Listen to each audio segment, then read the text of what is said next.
Hello friends, जैसे कि आप सभी जानते हैं कि इंटरनेशनल योगा डे आने वाला है और योगा हमारी लाइफ में कितनी इंपॉर्टेंस रखता है, इस सब पे बात करना बहुत ज़रूरी है। और आज हमारे साथ इन सब चीज़ों पे बात करने के लिए मौजूद हैं एक खुद एक योगा सर्टिफाइड ट्रेनर हैं, श्वेता रस्तोगी जी। तो हम उनसे जानेंगे उनकी जर्नी कैसी थी, कैसे योगा ने उनकी लाइफ को चेंज करा है और अब आप अपनी लाइफ को कैसे चेंज कर सकते हैं। तो आज हमारे साथ मौजूद है श्वेता रस्तोगी। श्वेता जी, आपका जो है हमारे शो में बहुत बहुत स्वागत है। Thank you Meera. तो जैसे आपको पता है कि इंटरनेशनल योगा डे आने वाला है 21 को है, तो आप सबसे पहले मुझे इसकी थीम के बारे में बताइए और कैसे योगा जो है हमारी लाइफ को 360 डिग्री तक टर्न कर सकता है। इंटरनेशनल योगा डे एक बहुत ही अच्छा दिन, जिस दिन योग दिवस, जिस दिन हम योगा को सेलिब्रेट करते हैं। और हर साल आयुष मिनिस्ट्री इसका एक थीम रखता है। इस बार का जो थीम है बहुत ही इंटरेस्टिंग है। It's like yoga for one health one earth. इसका मतलब है योगा जो है ना, आपकी पूरे जीवन को टच करता है। योगा आपकी मेंटल हेल्थ, आपकी इमोशनल हेल्थ, आपकी फिजिकल हेल्थ, आपकी ओवरऑल वेलबींग और होलिस्टिक वेलबींग को टच करता है। इसलिए योगा को सेलिब्रेट करने के लिए इंटरनेशनल योगा डे का बहुत ही ज़्यादा इम्पोर्टेंस है हम सबकी लाइफ्स में। तो योगा की, जैसे आप योगा करती है, तो ये जर्नी आपकी स्टार्ट कैसे हुई?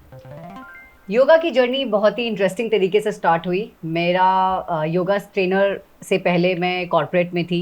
मैं एचआर हेड थी कुछ टॉप कंपनीज़ में। मैं एज अ ट्रेनी मैं योगा सीखने गई थी एक जिम में। और वहाँ पर मैं अपने योगा ट्रेनर से इतनी इंस्पायर हो गई कि मैंने सोचा कि मैं क्यों ना योगा सिखाऊं।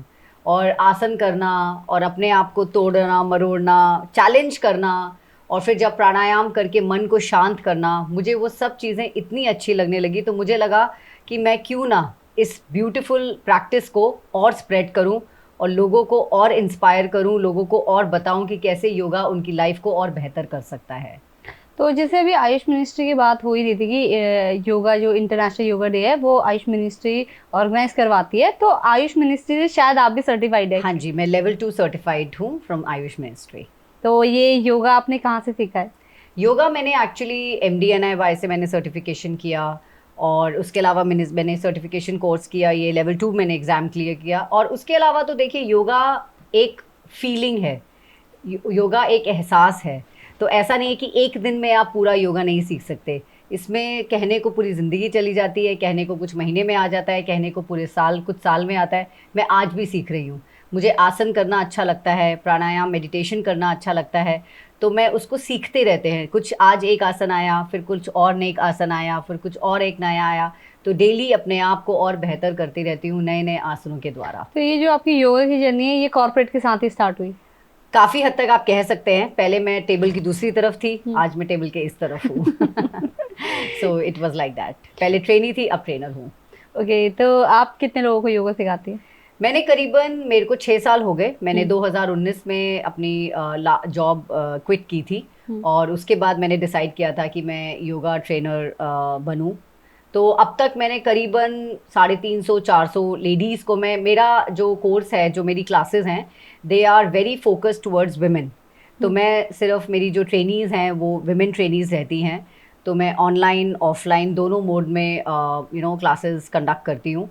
और अब तक करीबन मैंने 300-350 ट्रेनीज़ को ऑलरेडी ट्रेन कर दिया है। Oh, so nice. Yes. International yoga day पे इससे ज़्यादा बेटर क्या ही हो सकता है कि आप जो है खुद भी सीख रहे हैं एंड दूसरों को भी इंस्पायर कर रहे हो योगा के एब्सोल्युटली। लिए। एज अ ट्रेनर मुझे भी लगता है कि मुझे भी सीखना है। जब मैं खुद सीखूंगी तभी मैं औरों को सिखा पाऊंगी। कहते हैं ना, वॉक द टॉक। जब तक ऐसा नहीं होना चाहिए कि आप बस सिखा ही रहे हैं और आपके पास खुद नहीं है। तो you have to keep learning. आपको हमेशा कुछ ना कुछ नया सीखते रहना चाहिए, ताकि आप सामने वाले को भी हमेशा कुछ नया नया नया सिखा सकें। तो लोगों के लिए, किसी के लिए योगा जो है सिर्फ मेडिटेशन है, किसी के लिए जो है तोड़ना मरोड़ना, जैसे आपने बोला, तो आपके लिए योगा क्या है? योगा आजकल बहुत योगा के ना अलग अलग फीलिंग्स हैं। जैसा मैंने बोला, किसी के लिए योगा सिर्फ एक मेडिटेशन है, किसी के लिए योगा सिर्फ आसन है। लेकिन योगा का मतलब ही यही है, कॉम्बिनेशन ऑफ एवरीथिंग। तो it means a combination of soul, mind and body. जब हम बॉडी की बात करते हैं तब हम आसनों की बात करते हैं। जब हम सोल और माइंड की बात करते हैं, वहाँ पर हम अपने इमोशनल और मेंटल वेलबींग की बात करते हैं, जहाँ पर ब्रेथ का, आपकी श्वास का बहुत इंपॉर्टेंट रोल होता है। और आसन, योगा में जो है, आसन और ब्रेथ साथ साथ चलता है। अगर मैं आसन भी कर रही हूँ तो इसका मतलब ये नहीं है कि मैं अपने श्वास और अपने ब्रेथ पे ध्यान नहीं दे रही हूँ। आसन करते करते हम कैसे अपने इनहेलेशंस, एक्सहेलेशंस, अपनी ब्रेथ पे ध्यान देते हैं, that beauty, that alignment is called yoga. Okay, जैसे ब्रेथ की बात चली रही है तो कुछ आप बता सकते हैं, क्योंकि आजकल की जिस तरीके की हमारा पोल्यूशन की वजह से जो है सबकी हेल्थ खराब हुई जा रही है दिन प्रतिदिन। दिल्ली में अगर आप देखो तो इतना ज़्यादा पोल्यूशन है, AQI लेवल 400 तक पहुंच जाता है। तो ऐसे में जो है अपनी जो लंग्स है उनको जो है स्ट्रेटन कैसे करना है, उनको मजबूती कैसे देनी है? देखिए, ब्रीदिंग प्रैक्टिसेस या प्राणायाम करने से डेफिनेटली लंग कैपेसिटी आपकी इम्प्रूव होती है, लेकिन बहुत ही कॉमन 3 प्राणायाम हैं जिससे आप डेफिनेटली अपने लंग कैपेसिटी और अपने स्टैमिना को बढ़ा सकते हैं। अनुलोम विलोम करिए, भ्रामरी करिए, भस्त्रिका कीजिए। ये सारे प्राणायाम अपने आप में बहुत ही बेहतरीन हैं और इनकी रेगुलर प्रैक्टिस से आपका स्टैमिना और लंग कैपेसिटी दोनों अच्छे से इम्प्रूव होती है। पर जिस तरीके से बाहर का माहौल है, जैसे आपको पता है कि एयर इतनी ज्यादा पॉल्यूटेड है, तो इसमें इंसान कैसे करेगा योगा? क्या उसे बाहर जाके करना चाहिए? बाहर इतना ज्यादा पोल्यूशन है, वो करेगा प्रैक्टिस वगैरह तो ऑब्वियसली उससे ज्यादा उसकी हेल्थ खराब हो जाएगी। एब्सोल्युटली, एक्चुअली योगा का मज़ा ना आउटडोर्स में ही आता है, लेकिन वेदर का ध्यान रखते हुए हम लोग हर समय योगा नहीं ऑफ कोर्स प्रेफर कर सकते, तो कुछ समय डिसाइड कर लेते हैं। जैसे मॉर्निंग में अर्ली मॉर्निंग कर लिए 4:30 बजे, ब्रह्म मुहूर्त 4 बजे होता है, बहुत सारे लोग 4 बजे योगा करते हैं। 5 बजे कर लीजिए, 6 बजे कर लीजिए, लेकिन एक सूटेबल टेम्परेचर होना चाहिए। किसी भी एक्सरसाइज या कोई भी आप योगा कर रहे हैं या कुछ भी कर रहे हैं तो उसके लिए एक ना सूटेबल वेदर और टेम्परेचर होना बहुत ज़रूरी है।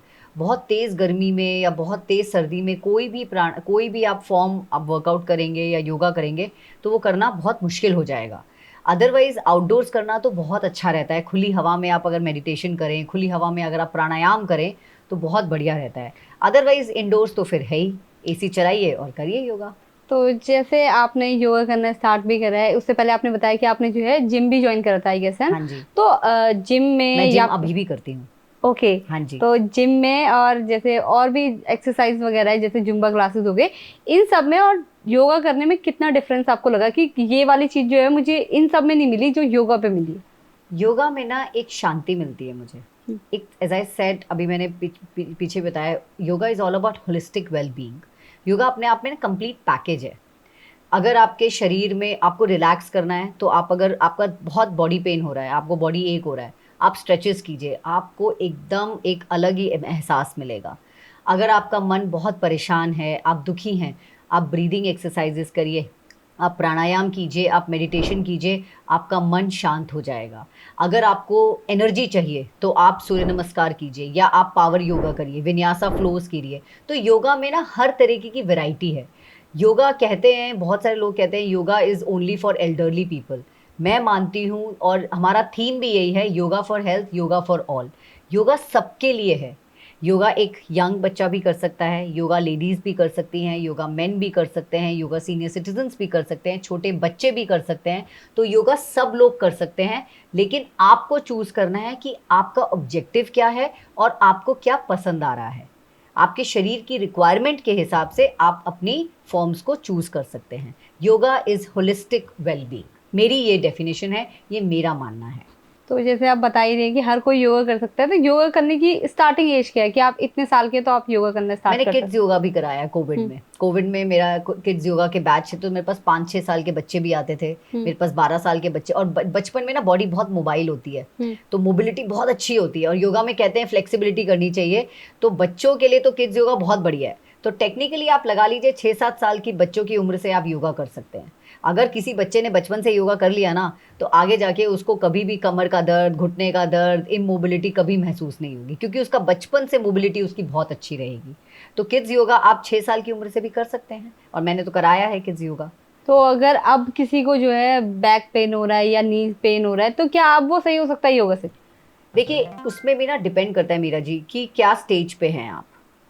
योगा एक प्रयास है, योगा आपके बॉडी को हील करता है, लेकिन योगा मेडिसिन को रिप्लेस नहीं करता, आप समझिए। तो अगर घुटने का दर्द है या कमर का दर्द है, तो अगर आप स्टेज 1 पे हैं, स्टेज 2 पे हैं और मसल पेन है, बॉडी में स्टिफनेस है, फ्लेक्सिबिलिटी की कमी हो रही है, वहाँ पर योगा आपको ज़रूर सपोर्ट करता है, ठीक है। लेकिन अगर आप स्टेज 3 पे पहुंच गए हैं, स्टेज 4 पे पहुंच गए हैं, तो डिपेंड करता है कि आप कौन सा, वहाँ पे योग थेरेपी आती है। हर कोई हर फॉर्म नहीं कर सकता। जिसके घुटने का दर्द है, अगर हम उसको बोले भाई तू 108 बार सूर्य नमस्कार कर, या जिसके लोअर बैक में पेन है, स्लिप डिस्क है, या उसको ऑस्टियोपोरोसिस है या आर्थराइटिस है, उसको बोलिए आप सूर्य नमस्कार करें, तो ये गलत है। उसके लिए क्या है, सिंपल स्ट्रेचेस करिए, अपने आप अपने मसल को स्ट्रेंथन अप करिए, ब्रीदिंग करिए, जिससे उसका मेंटल वेलबींग स्ट्रांग बने। तो योगा को आप अपने, जैसा मैंने बोला, मैं फिर से वही बोलूँगी, आप अपना ऑब्जेक्टिव डिसाइड कीजिए और अपने ऑब्जेक्टिव के बेसिस पे आप डिसाइड कीजिए कि आपको योग का कौन सा फॉर्म करना है। जिसको कमर का दर्द है वो भी योगा कर सकता है, लेकिन उसके लिए थेरेपी क्लासेस होती है, योग थेरेपी होता है। जिसको नी का पेन है वो भी योग थेरेपी कर सकता है, लेकिन फिर वो general fitness, general yoga classes वो नहीं कर सकता। तो जैसे आपने योगा के बारे में बताया, तो मैंने कई लोगों को ऐसे कहते हुए सुना है कि योगा से अगर आप कोई बीमारी या किसी भी डिजीज को सही करने जा रहे हो तो उसमें बहुत लंबा टाइम लग जाता है। योगा शॉर्टकट्स में बिलीव नहीं करता, योगा शॉर्टकट है भी नहीं। योगा आपको अंदर से हील करता है, और अंदर से हील करने में नेचुरल फॉर्म किसी भी चीज़ में समय लगाता है। तो आप अगर उसमें सोचें, अब रही बात मोटापे की, तो योगा वेट लॉस नहीं करता, योगा इंच लॉस करता है, योगा टोनिंग करता है। लेकिन आपने करा योगा और बाद में खा लिए छोले भटूरे, तो भाई योगा क्या करेगा? समझ रहे हैं आप? तो योगा के साथ आपको और भी चीज़ें, अगर हम मोटापे की बात करें, आप इसको कंबाइन नहीं कर सकते, हर चीज़ बहुत पैकेज में नहीं आती है। अगर हम ओबेसिटी की बात करें तो ओबेसिटी में डाइट का, सात्विक खाने का, अच्छे खाने का बहुत बड़ा रोल है। साथ में आप योगा करिए, क्योंकि सिर्फ डाइट से डेफिनेटली आप वज़न तो कम कर लेंगे, लेकिन अंदर से आपको हीलिंग नहीं होगी, आपको स्ट्रेंथ नहीं आएगी, राइट? तो वो वीकनेस में कन्वर्ट हो जाएगी। बात अगर हम करते हैं, ये तो बात थी ओबेसिटी की। अगर हम बात करते हैं घुटनों के दर्द की, जैसे शाटिका है या आपको स्लिप डिस्क है, मैंने बोला, तो मैंने बोला योग थेरेपी करना पड़ता है। वहाँ पे आपको थेरेपी क्लासेस लेनी चाहिए। थेरेपी क्लासेस में क्या होता है, वहाँ पे जो आपकी मसल में या जो भी आपके जॉइंट में पेन है, वो जो थेरेपिस्ट होता है वो उसके अकॉर्डिंग आपकी आसनों को, आपके स्ट्रेचेस को डिज़ाइन करता है। वो अब आप उससे, वही मैं बोल रही हूँ, जनरल क्लासेस नहीं कर सकता वो।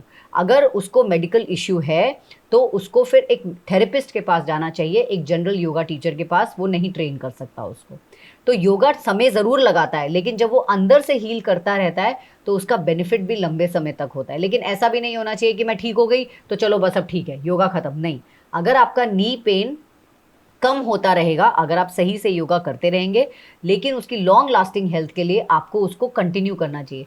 बहुत सारे लोग ऐसे होते हैं, एक बार ठीक हो गया, कॉन्फिडेंस आ गया, ठीक हो गया, छोड़ दिया, फिर वापस 3 महीने बाद फिर से नी पेन ट्रिगर हो गया। अब जब वो ट्रिगर होता है ना, तो वो स्टेज 2 पे जा चुका होता है, क्योंकि आपने उसका ध्यान नहीं रखा होता है। तो मैं as a trainer and as an individually prescribe करती हूँ कि हमको अपने स्वास्थ्य और अपने हेल्थ को हमेशा टॉप प्रायोरिटी देनी चाहिए। तो अगर आपने योगा का कोई फॉर्म स्टार्ट किया है तो आप उसको कंटिन्यू करते रहिए, अगर आपको उसको बेनिफिट्स लेने हैं। नहीं तो फिर डॉक्टर तो हैं ही, नी ट्रांसप्लांटेशन भी है, फिर तो स्लिप डिस्क में आपको ऑपरेशंस भी हैं। अगर आप उनसे बचना है तो सही स्टेज पे, सही समय पे योग थेरेपी आप ज्वाइन कर सकते हैं। तो जैसे आप बता रहे हैं कि जैसे ये बड़ी बड़ी स्लिप डिस्क के काफ़ी मेजर प्रॉब्लम है, तो क्या योगा से ये कम्प्लीटली सही हो सकती है? ये ना मीरा जी बहुत जेनेरिक क्वेश्चन है, और मैं इसका आंसर बहुत डिटेल में नहीं देना चाहती। वाई? बिकॉज हर किसी की बॉडी और हर किसी का resistance, strength, stamina, living lifestyle, diet अलग अलग है। वन साइज फिट्स ऑल नहीं चल पाता है, राइट? तो ठीक होने को तो बहुत सारी चीज़ें भी ठीक हो जाती हैं, लेकिन ये इंडिविजुअल टू इंडिविजुअल डिपेंड करता है कि उसका भोजन कैसा है, उसका लाइफस्टाइल कैसा है, उसका स्ट्रेस लेवल्स कैसा है।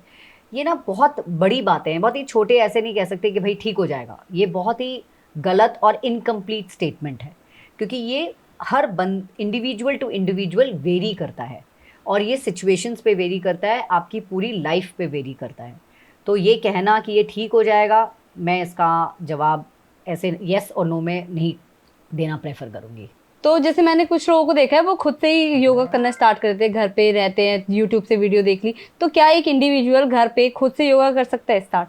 योगा में अलाइनमेंट का बहुत इम्पॉर्टेंट रोल है, और आप किसी भी आसन को कर सकते हैं, लेकिन अगर आप उसे गलत तरीके से कर रहे हैं तो कौन बताएगा आपको?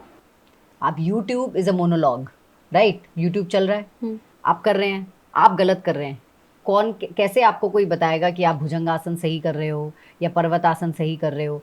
अगर खुदा ना खास्ता आपने कोई गलत मसल मोड़ ली या झटका दे दिया तो जो फ़ायदा नहीं हुआ उससे ज़्यादा नुकसान हो जाएगा। तो मेरा ये मानना है आप यूट्यूब से कर सकते हो, मतलब कभी कभार कर लिया चलो ठीक है, लेकिन अगर आपको लॉन्ग लास्टिंग चाहिए तो एक कोच, एक सर्टिफाइड ट्रेनर के अंडर आपको अपनी प्रैक्टिसेस करनी चाहिए, जो आपको बता सके कि आप क्या सही कर रहे हैं, आप क्या गलत कर रहे हैं और आप कितना अच्छा और कर सकते हैं। बहुत सारे लोगों को पता ही नहीं होता ना। जैसे मेरी क्लासेस में भी मैं देखती हूँ बहुत सारी लेडीज़ हैं वो अच्छा कर रही हैं लेकिन उनको नहीं पता इससे भी अच्छा कर सकती हैं वो। तो ये मेरा फ़र्ज़ है एज अ ट्रेनर उनको बताना कि भाई तुम और अच्छा कर सकते हो। जैसे आज की डेट में योगा डे में मैंने एक अपनी क्लासेस में थीम लगाया हुआ है 108 सूर्य नमस्कार का। बहुत सारी मेरी लेडीज़ हैं जो शायद ट्रेनीज़ जो हैं वो नहीं कर पा रही हैं, लेकिन जब मैं उनको बता पाती हूँ कि हाँ आप मेडिकली स्वस्थ हैं, आप कर सकती हैं, तो वो इस पुश को समझती हैं और वो अपने आप को थोड़ा थोड़ा चैलेंज करके कर पाती हैं। तो ये ट्रेनर्स के थ्रू ही होगा ना। आप यूट्यूब देखकर कर सकते हो, लेकिन फिर से वही बात, अलाइनमेंट में अगर आपने नहीं किया तो उसके साइड इफ़ेक्ट्स भी हो सकते हैं। तो मेरा तो ये मानना है कि हमें हमेशा कोई भी एक्सरसाइज जब तक आप खुद ट्रेंड नहीं हो, आपको पूरा पता नहीं है कि ये कैसे करना नहीं है, तो I would suggest to go and do it under a certified trainer. लोगों के अंदर ना ये मिसकंसेप्शन रहता है कि अगर हम ऑनलाइन योगा सीखेंगे तो हम कुछ सीख नहीं पाएंगे, ऑफलाइन जाएंगे तो हमारी जो ट्रेनर है वो हमारे सामने रहेगी तो वो अच्छे से सिखाएगी। तो इस पे आपका क्या स्टैंड है?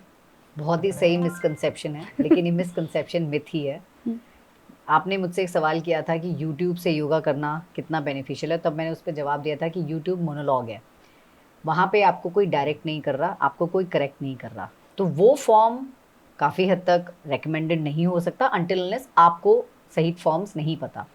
लेकिन अगर आप ऑनलाइन ट्रेनिंग ज्वाइन करते हैं, जो कि मैं ऑलरेडी 6 साल से करा रही हूँ और मेरी बहुत सारी सेटिस्फाइड ट्रेनीज़ हैं जो बहुत खुश हैं मेरे फॉर्म से, और तो ट्रेनर और ट्रेनी दोनों पे बहुत निर्भर करता है कि आप ऑनलाइन क्लासेस कितने अच्छे से कंडक्ट कर सकते हैं या अटेंड कर सकते हैं।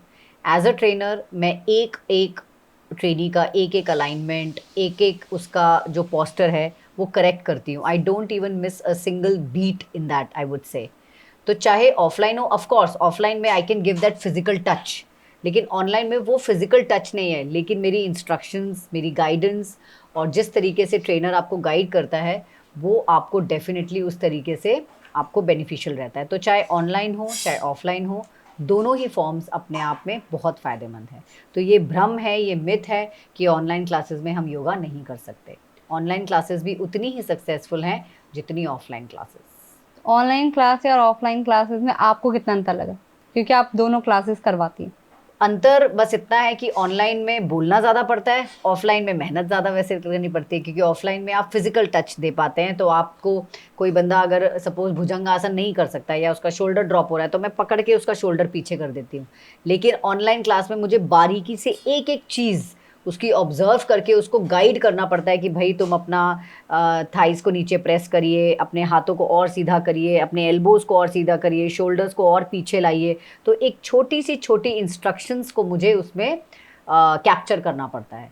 तो ऑनलाइन में बोलना ऑफ कोर्स ज़्यादा पड़ता है और ऑफलाइन में आप फिज़िकल टच दे पाते हैं, तो वो मुझे लगता है ज़्यादा आसान है। ऑनलाइन थोड़ा सा ज़्यादा मुश्किल हो जाता है क्योंकि ट्रेनी आपके पास नहीं है ना, वो तो कैमरा में है, इस वजह से।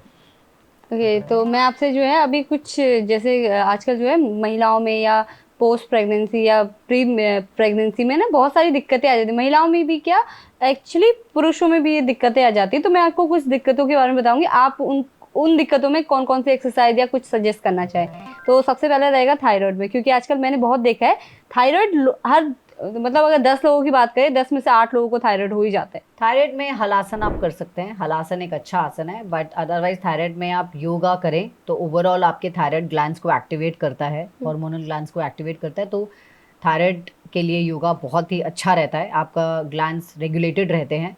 बाकी अगर आप आसन की बात करें तो एक हल आसन, एक सर्वांग आसन, ये सारे आसन आपके अच्छे आसन हैं जो थायराइड पेशेंट्स को करने चाहिए। तो दूसरा मेरा रहेगा पीसीओडी एंड पीसीओएस। जैसे यंग लड़कियों में आजकल जो है पीसीओडी एंड पीसीओएस की दिक्कत बहुत ज़्यादा बढ़ने लगी है, तो इसके लिए कुछ आप सजेस्ट करना देखिए, चाहें? पीसीओडी एंड पीसीओएस कोई बीमारी नहीं है, ये एक लाइफस्टाइल डिसऑर्डर है।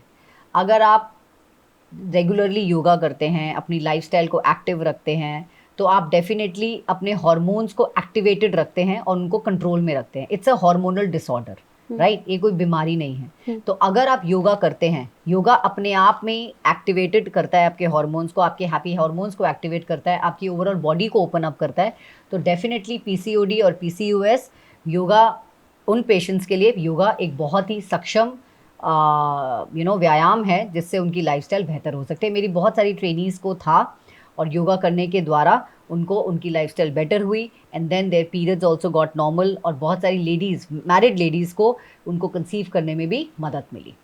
ओके, आजकल जैसे गर्मियाँ चल रही तो इस टाइम पे ना पित्त बहुत बढ़ जाता है लोगों का, तो इसके लिए अगर आप कुछ सजेस्ट करना चाहें? पित्त के लिए आप पश्चिमोत्तान आसन कर सकते हैं, क्योंकि आपकी डाइजेस्टिव फायर को वो एक्टिवेट करता है। तो जो आसन में आपके एब्डोमेन को आराम मिलता है, वो सारे आसन आप उसमें कंटिन्यू कर सकते हैं। जैसे पश्चिमोत्तान आसन अपने आप में एक बहुत अच्छा आसन है। जिन लोगों को पित्त की टेंडेंसी होती है, पश्चिमोत्तान आसन वो ज़रूर कर सकते हैं। ठीक है, कोई अगर इंसान रेगुलरली योगा कर रहा है तो उसे कितने दिन में पता चलेगा कि उसकी बॉडी में जो है चेंजेस आने स्टार्ट हो रहे हैं? जैसे मैंने आज से योगा करना स्टार्ट कर, तो मुझे कितने दिन में पता चलेगा कि हाँ योगा से? हफ्ते 10 दिन में। हफ्ते 10 दिन में मुझे पता चलना एक्टिव हो जाओगे आप अचानक से। आपके जो शरीर, योगा से क्या है ना, आप अपनी डे टू डे एक्टिविटीज़ को इतना सीमलेसली करना शुरू कर देते हो। सपोज सामान उठाना, सामान रखना। अब लेडीज़ के लिए फॉर एग्जांपल किचन में कितना काम होता है उनको, कभी कुछ उठाना है, कभी नीचे से कुछ लेना है, कभी ऊपर से कुछ सामान लेना है, डब्बे उठाने हैं, कभी कुछ करना है। तो उनके लिए ये चीज़ें बहुत ही नॉर्मल, नीचे बैठना है तो नीचे बैठना है। बहुत सारी लोग आपने देखा है आजकल लेडीज़ नीचे नहीं बैठ पाती हैं, देखा है, नीचे बैठना उन लोगों के लगता है अरे नीचे नहीं, सोफ़ा ला दो भाई, हमें तो चेयर ला दो। क्यों नीचे नहीं बैठ सकती? क्योंकि घुटने नहीं काम करते उनके। तो जब ये जो डे टू डे रूटीन चीज़ें हैं ना, योगा से आपको वो सक्षम कर देगा आपका शरीर। और with in few days only, अगर आप रेगुलर अच्छी प्रैक्टिस करते हैं तो with in few days, like मैं तो कहती हूँ हफ्ते 10 दिन में आप बढ़िया प्रैक्टिस करिए, कंसिस्टेंट रहिए, आपको 10 दिन के अंदर अपने शरीर में चेंजेस आने शुरू हो जाएंगे। और चेंजेस ऐसा नहीं कि आप अचानक से एकदम मिराकुलसली कुछ एकदम योगा ट्रेनर बन जाएंगे, आप एकदम कुछ एकदम बढ़िया शीर्षासन लगाना शुरू कर देंगे, ऐसा कुछ नहीं होगा। आपकी जो दिनचर्या है वो बहुत ही, सबसे पहली बात आप एक्टिव फील करोगे अगर आप सुबह सुबह योगा कर रहे हो, आलस नहीं आएगा। नंबर 2, आपका शरीर में जो स्टिफनेस है, जो बॉडी एक्स है, सुबह उठते वक्त बहुत सारे लोगों को कमर में दर्द होता है, पीठ में दर्द होता है, वो सब चीज़ें ख़त्म होनी शुरू हो जाएंगी। जॉइंट पेन होता है वो ख़त्म होना शुरू हो जाएगा। तो आपकी जो छोटी छोटी चीज़ें हैं जो आपको डे टू डे लाइफ में ऑब्स्ट्रक्ट करती हैं, योगा उसका आपको सोल्यूशन दे सकता है। आपको सजेस्ट करना हो किसी एक नए, जिसने आज तक योगा नहीं करा है, तो उसे आप क्या सजेस्ट करेंगे कि मॉर्निंग से लेकर नाइट तक का उसको रूटीन कैसा होना चाहिए? जिसने कभी भी योगा नहीं किया है, सबसे पहले तो मैं उसको बोलूँगी कंसिस्टेंट रहना। क्योंकि जो नया बंदा आता है ना, वो पहले 2-3 दिन तो बहुत जोश में होता है, वाह, लेकिन 3-4 दिन बाद जैसे ही योगा करता है, योगा करोगे, अब जब शरीर जो है, मैं एक एग्जांपल देती हूँ कि एक बंद नल है, ठीक है, बहुत दिनों से उसमें बहुत साल लग गए और वो बंद है, उसमें जंग भरी हुई है। तो जब आप उस नल को खोलते हो तो गंदा पानी आता है या कर की आवाज़ आती है, तो वो साफ पानी में आने में टाइम लगता है टाइम। कई बार तो उसको पूरा हथौड़ा वथौड़ा ला के प्लम्बर को बुला के नल खोलना पड़ता है, तब जाके उसमें साफ पानी आता है। आपका शरीर जो इतने सालों से स्टिफ है, जब आप उसको योगा के द्वारा खोलते हैं या योगा के द्वारा आप उसको ओपन अप करते हैं या आप अपने मेंटल मेडिटेशन प्राणायाम के द्वारा अपने मन को शांत करते हैं, तो इन सब चीज़ों में समय लगता है और ये बॉडी रिएक्ट करती है। तो आपको सुबह सुबह सबसे पहले, इसलिए मैं ये इसलिए भूमिका बांध रही हूँ क्योंकि जब पेन होगा तो आप छोड़ दोगे कि चलो आज मैं क्लास नहीं करती, आज तो मुझे दर्द हो रहा है। तो सबसे पहले बहुत ज़रूरी है एक नए ट्रेनी को कि कंसिस्टेंट रहो। उस दर्द से, उस घबराहट से डरो मत, क्योंकि वो अगर होगा तभी जाके शरीर आपका, क्योंकि योगा से ही होगा। जब आप योगा करेंगे तभी शरीर खुलेगा, और जब शरीर खुलेगा तभी आपको अच्छा महसूस होना शुरू होगा। नंबर 1। नंबर 2, अपने डाइट का बहुत ज़्यादा रोल होता है आपके स्वास्थ्य में। तो आपका डाइट, जब आप कोई व्यायाम कर रहे हैं, आप कोई भी वर्कआउट कर रहे हैं, तो हैवी खाना, फ्राइड खाना, बहुत ज़्यादा शुगर खाना, इन सब चीज़ों में जो आजकल बातें हो रही हैं, मैं डाइट के ऊपर बहुत ज़्यादा ज्ञान नहीं दूंगी अभी, लेकिन अपने खाने को आप बढ़िया करें, डिसिप्लिन लाएं उसमें। नंबर 3, स्लीप एक बहुत बड़ा रीज़न है आपके स्ट्रेस, आपके आपकी बॉडी में जो नेगेटिव रिएक्शंस होते हैं, स्लीप उसका एक काफ़ी बड़ा इंड्यूस करता है उन चीज़ों को।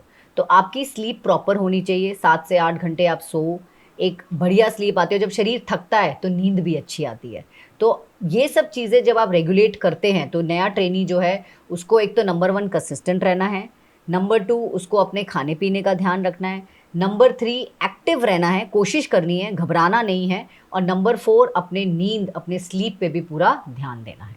तो जैसे ना जिम जाने वाले लोग होते हैं ना, ये लोग प्री वर्कआउट लेते हैं, लाइक पाउडर वगैरह ले लिया, तो कैसा लेते हैं? मैंने देखा है कि आप जिम जाने से पहले आप जो है बनाना शेक ले लो या कुछ ले लो, ऐसे खाली पेट नहीं आना है जिम, ऐसे मैंने बहुत सुना है जो लोग जिम करते हैं उनसे। तो क्या ऐसा योगा में भी होता है कि आपको जो है मॉर्निंग उठ के सबसे पहले करना क्या है? मतलब एग्जैक्टली अगर आज से मैं योगा कर रही हूँ तो मुझे सबसे पहले कैसे? ओके, योगा एम्प्टी स्टमक किया जाता है। एम्प्टी स्टमक, ठीक है। पानी वानी बहुत कुछ? बढ़िया, हाँ पानी वानी पियो अपना, जो भी आप लेते हैं पानी लेते हैं, पर कुछ खा, क्योंकि एनर्जी बहुत देखिए हर चीज का हर फॉर्म का अलग होता है ना। रनिंग हो, स्ट्रेंथ ट्रेनिंग हो, उसमें आपको खाना बहुत जरूरी है, क्योंकि उसमें आपको कैलोरीज चाहिए, आपको एनर्जी चाहिए। योगा में आज सच आपको अनटिल अनलेस आप पावर योगा कर रहे हैं तो चलो फिर भी समझ आता है कि पावर योगा में कैलोरीज और कार्डियो का काम थोड़ा सा करता है, वो थोड़ा सा ओवरलैप होता है। लेकिन अगर आप हठ योगा कर रहे हैं, आप विन्यासा कर रहे हैं या आप अष्टांगा कर रहे हैं तो वो थोड़ा सा स्लो फॉर्म में जाता है, तो वहाँ पे आपको कुछ खाने का ऐसा ज़रूरी नहीं है, आप एम्प्टी स्टमक कर सकते हैं। इनफैक्ट योगा बोलते ही अगर आप सुबह कर रहे हैं तो खाली पेट रहेंगे, शाम को कर रहे हैं तो कम से कम 45 मिनट से 1 घंटे का गैप आपके लास्ट मील और आपके योगा के सेशन में होना चाहिए। एंड देन योगा करने के बाद क्या लेना योगा चाहिए? करने के बाद आप नॉर्मल अपना 30-35 मिनट्स के बाद आप अपना नॉर्मल जो भी खाते हैं, पानी, चाय, कॉफ़ी, ब्रेकफास्ट, जो भी आप लंच, डिनर, आप अपना नॉर्मल आप ले सकते हैं। अच्छा, और ऐसा भी कुछ है कि अगर आपने योगा करना स्टार्ट करना है तो उससे पहले जॉइंट्स ओपन करने होते हैं या छोटी छोटी कुछ? हाँ, जैसे आप थोड़ा सा स्ट्रेचेस करना ज़रूरी है। अब डायरेक्टली अब आप सूर्य नमस्कार शुरू कर देंगे तो वो थोड़ा सा आप बिल्कुल एकदम नींद से उठें और आपको बोलिए चलिए सूर्य नमस्कार चालू कर दें तो आपकी शरीर में थोड़ा दिक्कत आएगा, राइट। तो इससे बेटर होता है थोड़े हम क्या कहते हैं सूक्ष्म व्यायाम करते हैं, जिससे आप थोड़ा सा अपने माइक्रो जॉइंट्स, आपके रिस्ट है, आपके फिंगर्स हैं, आपके एंकल्स हैं, उनकी मोबिलिटी, नेक है, इनकी मोबिलिटी को थोड़ा सा आप ओपन अप करते हो। जब इनको मोबाइल करते हो फिर उसके बाद आप अपने आसन शुरू कर सकते हैं। ओके, तो योगा में मैंने ओम का एक बहुत बड़ा रोल सुना है। तो ओम बोलने से अगर कोई कंटिन्यू ओम मतलब जाप करते हैं, उच्चारण करते हैं, जाप करते हैं, हाँ हाँ, तो इससे कितना फर्क अच्छा पड़ता है? मीरा जी, बहुत अच्छा लगता है। ओम अपने आप में बहुत पावरफुल वर्ड है, और ओम का उच्चारण, आपके ओम का जब आप उच्चारण करते हैं और जब उसकी वाइब्रेशंस आप फील करते हैं, आपका मन एकदम शांत हो जाता है, एकदम शांत। तो आपके जो मन में जो थॉट्स चल रहे हैं, आप आज की डेट में ना फिजिकल हेल्थ से ज़्यादा आजकल हम लोग बहुत ज़्यादा मेंटल हेल्थ के बारे में बात कर रहे हैं। मेंटल हेल्थ क्यों? क्योंकि लाइफ इतनी डिफ़िकल्ट हो चुकी है, इतना स्ट्रेस भर गया है, इसीलिए योगा का ना और ज़्यादा इंपॉर्टेंस है, क्योंकि योगा आपके मन को ना शांत करता है। This a very important part in yoga, this is mental wellbeing, और योगा उसको बहुत अच्छे से केटर करता है। जितने भी प्राणायाम है, मेडिटेशन है, रिलैक्सेशन एक्सरसाइजेज हैं, वो आपके भागते दौड़ते माइंड को ना एकदम काम कर देता है। तो जब आप उच्चारण करते हैं, जब आप जप करते हैं, मंत्र पढ़ते हैं, तो इनसे आपके जो वाइब्रेशंस और जो आवाज़ आती है उनकी, उसके ऑटोमेटिकली आपका मन एकदम रिलैक्स हो जाता है। जो भागते दौड़ते विचार होते हैं ना, वो एकदम रिलैक्स हो जाते हैं। आप कभी करके देखिएगा। पर वो होता है ना, कई बार अगर आप करने भी जाओ ना तो आपका ध्यान नहीं लग पाता, भटकता है। यही तो योगा सिखाता है। मैंने क्या बोला था, yoga is all about the alignment of mind, body and soul. जिसने इन तीनों में एक कहते हैं ना जॉइंट अलाइनमेंट सीख लिया, बस एकदम टॉप पोस्ट उस पे आ जाता है। तो वही मेडिटेशन सिखाता है, प्राणायाम यही सिखाता है। प्राणायाम का मतलब ठीक है, एक ब्रीदिंग एक्सरसाइजेज होती है, लेकिन प्राणायाम का मतलब ये भी होता है कि आप अपने मन को शांत करें, और यही योगा सिखाता है, यही मेडिटेशन आपको बताता है कि कैसे आप अपने भागते दौड़ते मन को रिलैक्स करके आप केंद्रित करिए एक पॉइंट पे। ये एक ट्रेनर बताएगा आपको, there are techniques to do this, कि आप अपने सेंटर पॉइंट पे केंद्रित करिए। गाइडेड मेडिटेशंस जो होती हैं, वो एक अच्छा फॉर्म होता है आपके भटकते मन को केंद्रित करने के लिए। इसलिए जब भी आप मेडिटेशन करना चाहें, और कोई न्यू बंदा अगर ट्राई करना चाहता है, तो हमेशा स्टार्ट विद गाइडेड मेडिटेशंस, क्योंकि गाइडेड मेडिटेशंस ना आपको पाथ बताती रहेंगी कि इसके बाद क्या करिए, इसके बाद क्या करिए, इसके बाद क्या करिए, तो आपके मन के भटकने के चांसेस बहुत कम रहेंगे। ओके, तो तो जो वर्किंग वुमेन्स हैं, अगर उन्हें आज से योगा स्टार्ट करना है तो आप क्या-क्या सजेस्ट करेंगे कि आप ये एक्सरसाइज करिए, देन ये वाला मेडिटेशन करिए, या इतनी देर मेडिटेशन करना है, क्योंकि उनके पास टाइम नहीं है। लाइफ़स्टाइल इतना ज़्यादा क्योस है लोगों का। हाँ राइट, तो देखिए शुरुआत कर सकते हैं बेसिक सम स्ट्रेचेस की। सूर्य नमस्कार कर लीजिए 2 राउंड, फिर उसके बाद आसन कीजिए। भुजंगासन करा, पर्वत आसन कर लिया, वॉरियर पोजेस कर लेंगे। उसके बाद अपना और भी आसन आप थीम बेसिस पे आप कर सकते हैं, और लास्ट के 10 मिनट, 5-10 मिनट या 10 से 15 मिनट आप अपने प्राणायाम, और फिर उसके बाद शवासन में रिलैक्सेशन पे अपना क्लासेस। ये तो डिपेंड करता है कि आपकी क्लास किस तरीके से डिज़ाइंड है, बट इस तरीके से आप उसको डिज़ाइन कर सकते हैं। ओके, तो योगा करने से क्या ब्यूटी में भी इन्हेंस होता है? ऑफ कोर्स होता है। मैं परेशान हूँ, मेरे चेहरे पे रिफ्लेक्ट होगा। Face is the reflection of your thoughts, right. Right. अगर मैं खुश हूँ अंदर से, मेरा मन शांत है, मुझे कोई बीमारी नहीं लग रही है, मैं बहुत अच्छे से अपना दिनचर्या निभा रही हूँ, तो मेरे चेहरे पे beauty. It is not about aesthetic beauty, yoga is about inner beauty, right. Right. Aesthetic सुंदरता की बात नहीं कर रहे हैं हम लोग। बट हम मैंने कई बार देखा है, जैसे जितने भी मेडिटेशन गुरुज वगैरह होती है, या फीमेल्स को देख लो आप, खासकर उनके चेहरे पे एक अलग ग्लो ग्लो होता है। आता है, ग्लो आता है, वही मैंने बोला है, क्योंकि चेहरा उनका, एक तो इनका स्ट्रेस नहीं है ना। हम्म। स्ट्रेस आपके, आप परेशान हो, आप एक परेशान व्यक्ति को दूर से देख सकते हो, उसके चेहरे पे फ्राउन्स आते हैं, स्ट्रेस आ जाता है, तो वो चेहरे पे दिखता है। जब आपका मन शांत होता है, देर इज, तो आप ऑब्वियसली वो आपके चेहरे पे रिफ्लेक्ट होगी, वो इनर ब्यूटी आएगी, राइट। फेस योगा भी आजकल आपने सुना होगा, फेस योगा भी एक अच्छा फॉर्म ऑफ योगा है, जिससे आप अपने chin, cheek, jaw line, forehead, dark circles, इन सबको भी आप यूज़ कर सकते हैं अपने फेस की ब्यूटी के लिए। ओके, इसके अलावा अगर आप कुछ और टिप्स वगैरह देना चाहें जो न्यू कमर्स हैं उनको, जो न्यूली ज्वाइन कर रहे हैं उन्हें। एक अच्छा ट्रेनर ढूंढिए।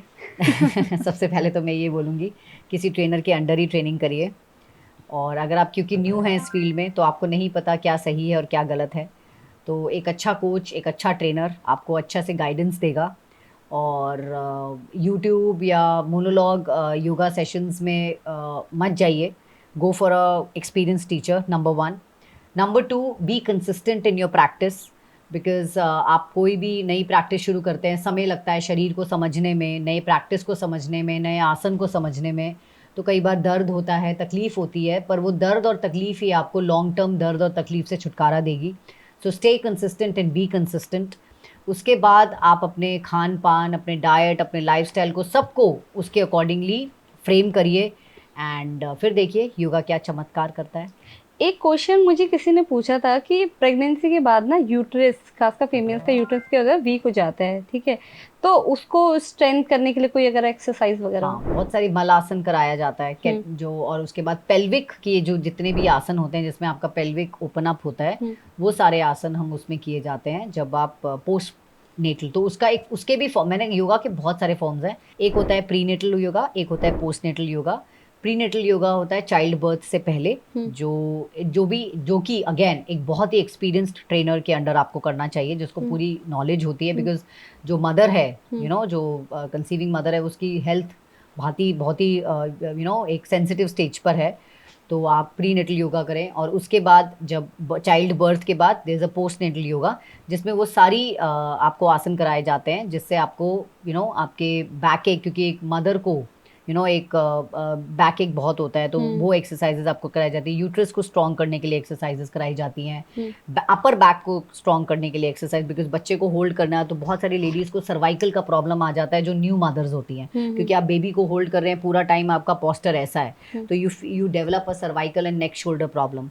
तो इस तरीके से फॉर्म्स हैं योगा के। तो आप ये 2 योगा के फॉर्म्स हैं, प्री नेटल और पोस्ट नेटल, ये आप किसी एक्सपीरियंस्ड टीचर के अंडर, ट्रेनर के अंडर करेंगे, तो definitely ladies will have the benefit. Okay, आप जैसे एक मदर भी हैं, तो एज अ मदर आप जो है लोगों को क्या सजेस्ट करना चाहेंगे कि अपने बच्चे को आपको जो है योगा, या जैसे इंटरनेशनल योगा डे पे भी हम बात कर रहे हैं, तो योगा की तरफ इनकरेज करने के लिए क्या कुछ करना चाहिए, या मदर का कोई रोल है इस पे? मदर का बहुत इंपॉर्टेंट रोल है, मैं तो कहती हूँ विमेन का बहुत इंपॉर्टेंट रोल है।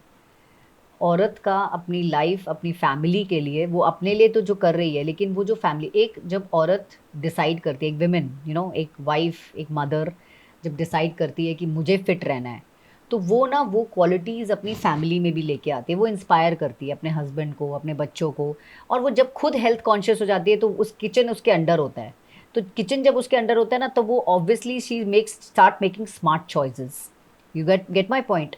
तो एक विमेन को हेल्दी रहना बहुत ही आवश्यक है, क्योंकि उसकी हेल्थ सिर्फ उसकी नहीं है, उसकी उस पूरी फैमिली को वो लेके चलती है। चाहे वो एक लाइफस्टाइल है, चाहे उसका day to day household chores है, चाहे उसका डाइट है, खाना है, हर चीज़ में वो बहुत इंपॉर्टेंट, क्योंकि वो इंस्पायर करती है। तो मुझे तो लगता है विमेन मतलब करना तो सबको ही चाहिए, लेकिन विमेन के लिए, क्योंकि वो बहुत सारे रोल्स प्ले करती है, as a mother, as a wife, as a daughter in law, as a daughter, working women, तो उनके लिए तो अपनी हेल्थ को प्रायोरिटी करना और योगा से अच्छा फॉर्म तो क्या ही हो सकता है, तो ज़रूर ये करना चाहिए। ओके, तो this is the last question. International yoga day पे आप क्या मैसेज देना चाहेंगी लोगों को? इंटरनेशनल योगा डे पे हमारे प्राइम मिनिस्टर मोदी जी ने बहुत अच्छा एक मैसेज दिया है, yoga for health, yoga for all. And yoga actually means this, yoga is for every part of your life, it is for the mental well being, emotional well being, physical well being. और ये बहुत ही खूबसूरत फॉर्म है, Indian origin form है। हाँ, इसको ज़रूर थोड़ा वेस्टर्न टच दिया गया, बट दैट्स ओके, है तो अपना हिंदुस्तान का ही। तो मैं सबसे कहूँगी, ये गुजारिश, जो कर रहे हैं वो करते रहें, और जो नहीं कर रहे हैं वो ज़रूर इसको ट्राई करें। आपकी लाइफ में बहुत बढ़िया चेंजेस आएंगे इस ब्यूटीफुल प्रैक्टिस को अडॉप्ट करने के बाद। थैंक यू सो मच अपना वैल्यूबल टाइम हमें देने के लिए। Thank you so much thank you शैजा। मिया, थैंक यू सो मच।